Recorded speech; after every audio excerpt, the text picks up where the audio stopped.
Alrighty boys, if you clicked on this video, it's because you want to find out how you can bag your first client for freelance brand scaling. If you guys don't know, if you're not even familiar with what freelance brand scaling is, essentially all it is SMMA, meaning social media marketing agency.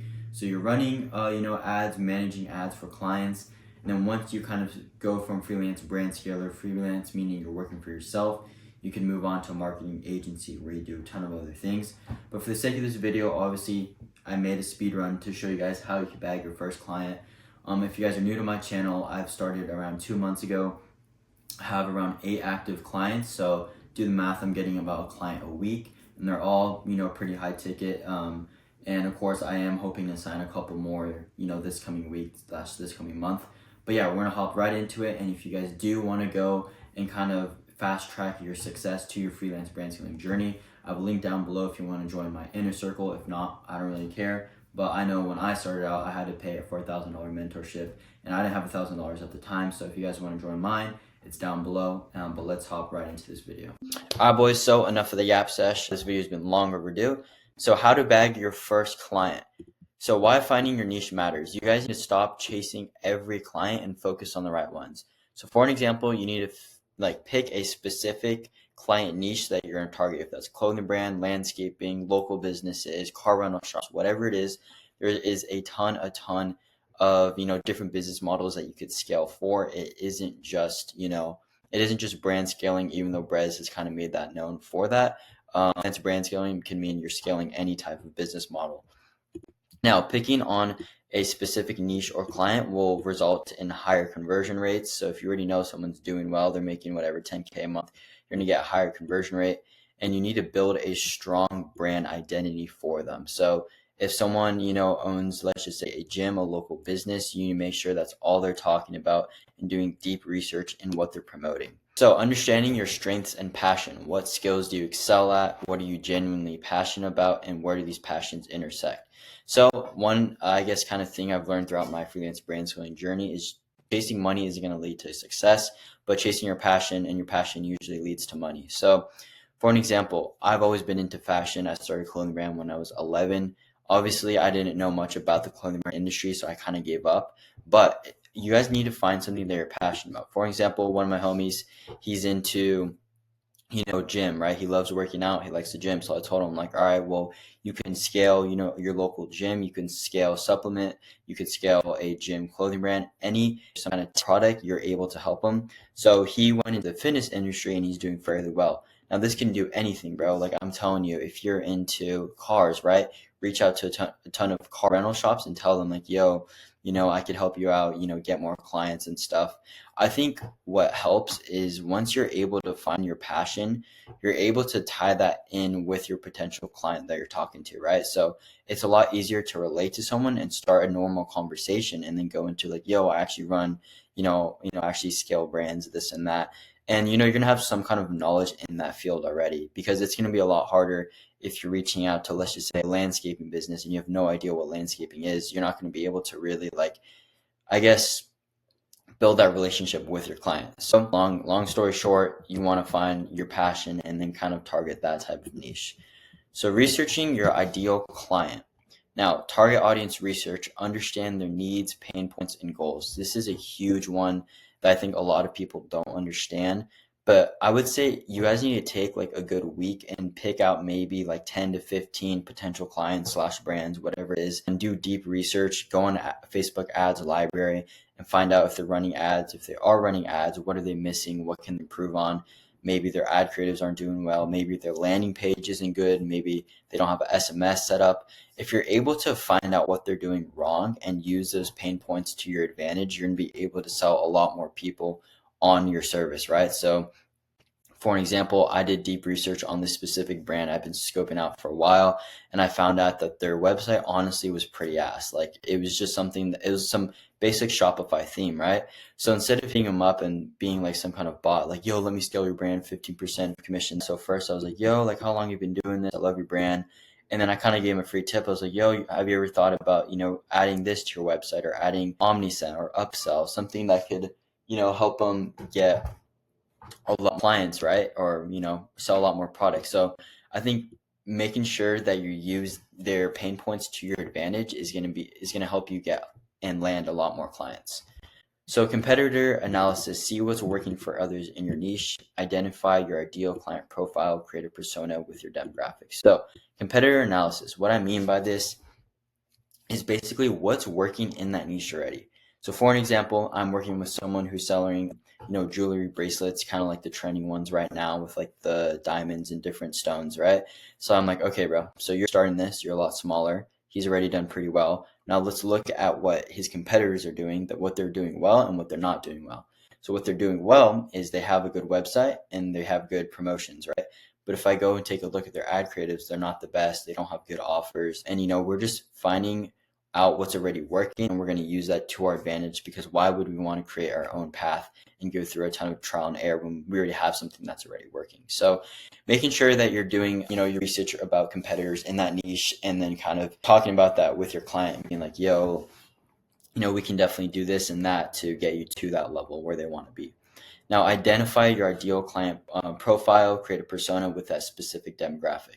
So when you're, obviously doing your outreach, and for me, for example, when I'm outreaching to a clothing brand, we most of the time we're the same age, 17, 18, 19, we use the same slang. I'll call them bro, just a lot less professional, right? Now, you don't want to do this when you're reaching out to car rental shops or, someone who already has an established business. For an example, if I'm doing my cold calling for local businesses who own gyms, most of the time they're going to be, 30, 40, 50. I'm not going to call them bro. I'm going to be a lot more professional when I text them.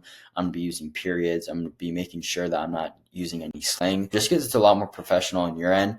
Now, obviously, it's going to be a lot more different if you're working with a kid your age. A lot of my clients at this point are literally just my friends, and I have them added on Snap. Obviously, I'm not going to do that when I'm working with someone who already has an established business and, is on the older end. But making sure that you're matching your persona with the specific demographic.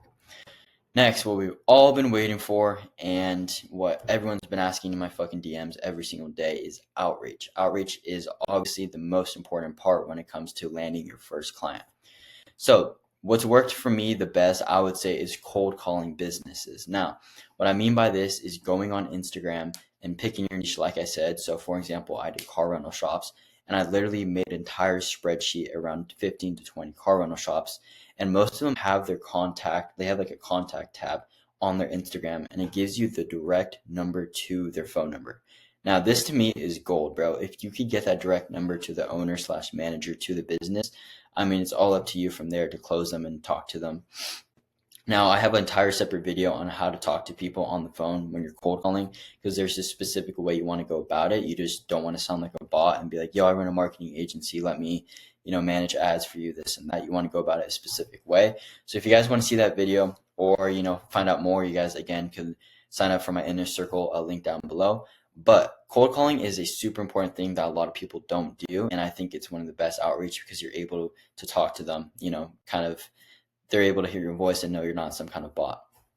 Next, we got emailing. I've never done this, but I mean, I guess you could email. You could go on Instagram. Sometimes they'll have their email on there, kind of like how they have the contact info for phone number. So that's one way to go about it. I just feel like this isn't going to work for clothing brand owners, because no kid our age is checking, their emails, I feel. But I mean, you guys can always try that.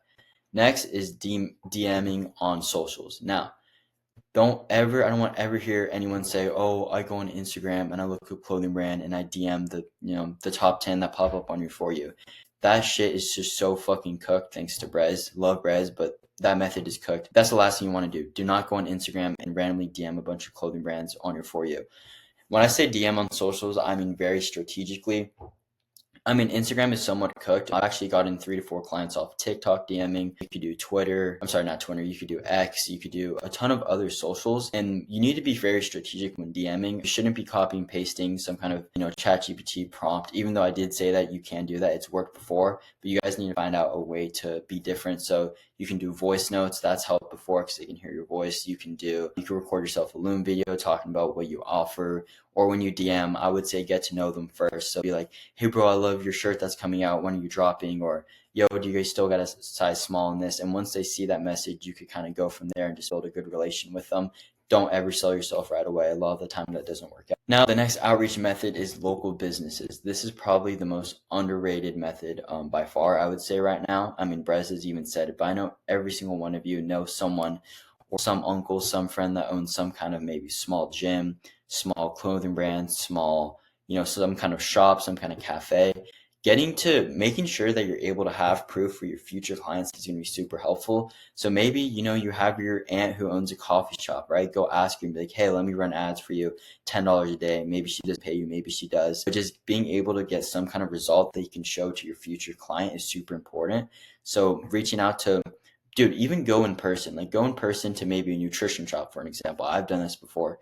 I've gone in and been like, hey, I love your come in here every day, and I kind of notice you guys don't have ads, is that something that you'd be interested in? But just going in person is going to be a lot easier to sell yourself rather than online, because you have to put yourself in their position, right?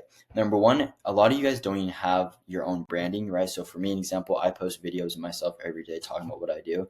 But if you don't have some kind of branding and you just have some kid DM you saying, hey, let me run your ads, I have access to your Shopify, Facebook, me personally, I probably wouldn't go with them, right? So making sure you have that face-to-face connection is super important. So local businesses, super underrated. Next outreach method is Etsy. Now, Ads by Dan kind of talked about this. Me personally, it hasn't worked out, but I mean, I've heard other people it's worked for them. But basically on Etsy, you can look up a ton of different niches. For example, jewelry, that's a big one in the women's industry. And you could actually usually DM them on Etsy. I have gotten banned 3 times already because I think the most DMs you could send is like 8 a day or something like that. So it's very low. But I mean, you're able to see how much they sold, how much they sell their product for, and then you can do the math on how much they're making a year. But I mean, a lot of the time, these Etsy shops don't even have a website set up. So I would see that's like kind of their pain points. Be like, hey, I realized you didn't have a website set up. Is that something you think would be beneficial to, produce more sales for them? But you guys can always try Etsy. Now, networking is a huge outreach method that a lot of people don't talk about. Now, for me, for example, what I did was I kind of thought outside the box. I actually joined a clothing brand group chat. This literally had around, I don't know, like 200, clothing brand owners. And I was kind of just in there seeing what they were saying. And I slowly but surely kind of pitched myself like, yo, boys, like, I run ads for clothing brands. I help with website optimization.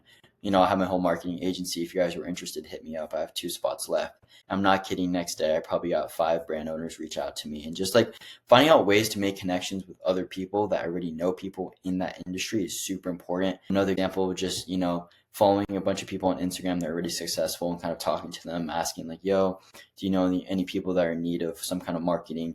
And just overall networking with a ton of people that you already know is just super important. But yeah, those are kind of the main outreach methods that I've used. I really encourage you guys to for sure try them all out. If you guys want a deeper video on like each of these specific type of outreach methods, just let me know and comment down below. But next one is defining your niche. I kind of already went over this, but clearly defining your niche based on research and creating a compelling value proposition. So what makes you unique and valuable? And then developing your niche specific marketing strategy, targeted content, platforms, and messaging. All right, so let's break down each of these one at a time. So create a compelling valuable. Now, when you pitch yourself, what is going to make you different compared to everyone else, right? You want to make an offer that's stupidly like undeniable, like something that someone can't say no to, right? So for an example, you could be like, yo, I'd be down to run your ads, I'll run them for 2 weeks. And if I'm able to get you a 3x ROAS, we could talk about pricing from there. Something I don't recommend is a lot of people just say, hey, I'll run your ads for free. That just shows that you have zero value and they're not going to take you serious. And it also kind of sounds like a scam. So you need to structure your offer in a way that it gives them value. They're not going to be able to say no to, but also it shows that you still, have some kind of value and you're not just giving it away for free, because, you always remember that they need you and that you need them. In the day, we're the ones giving them the type of service that they need. So develop your niche and specific marketing strategy, targeted content, platforms, and messaging. So this goes back to personal branding, bro. Like, boys, I tell you this, personal branding is everything. Like, if you're able to make a couple videos a day, if you have 5 minutes a day, just film yourself, on Instagram, on TikTok, talking about what you do. And you want to specifically make that message for your niche. So if you're talking about clothing brand owners, make that message to clothing brand owners. If you're talking about gym owners, if you're talking about, reselling, dude, you could even run ads for a reselling shop. Like anything it is, just make sure you're specific, you're targeting one niche. Because if you're talking to everybody and you're trying to send a message, to everyone on Instagram, you're sending a message to no one because it's not resonating to a specific person. But that's kind of what I mean by, targeted content and making sure your messaging is strategic. Next up, so for the last thing, this is just extra advice for me, but scaling your freelance scaling business sounds stupid, but if you're scaling everyone else, you need to learn to scale yourself in your personal life, in your business. So attracting clients, use targeted marketing and networking strategies. I already talked about that. But delivering exceptional value, exceeding client expectations to build strong relationships. So this is a huge one. You want to make sure to an extent that you kind of like over deliver, right? So if you're talking to a client, you don't expect results fast. Usually we get maybe a 2x ROAS, knowing that you're easily going to be able to, triple or quadruple their brand. But saying like, yeah, I think we'll get a 2x ROAS next week. You hit them with a 4x and they're super, they're like, hey bro, like, I'm so glad I was able to work with you, and showing that like, yeah, you know what you're doing, but like also showing that you're able to exceed their expectations, right?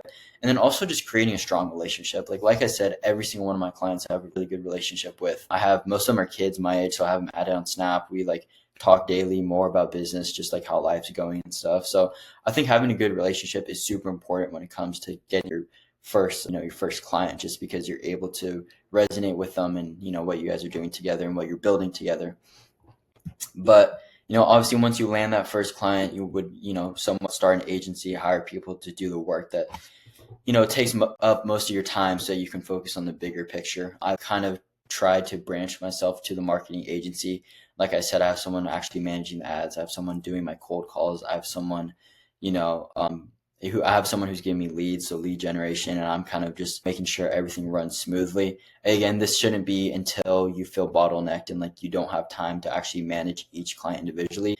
Obviously, me with 8 clients, school, running my other businesses, and having to post daily on YouTube, I don't have time to focus on every single client. But yeah, I mean, I would just say like overall, you need to find balance of everywhere in life where you're able to. One client shouldn't be taken to manage your time wisely, and that's what learned to, I've learned to balance in my life. But yeah, boys, I appreciate you watching. Again, if you guys want to sign up for my inner circle where you get daily calls and I drop hella more sauce, just link down below, and I'll catch you boys in the next video.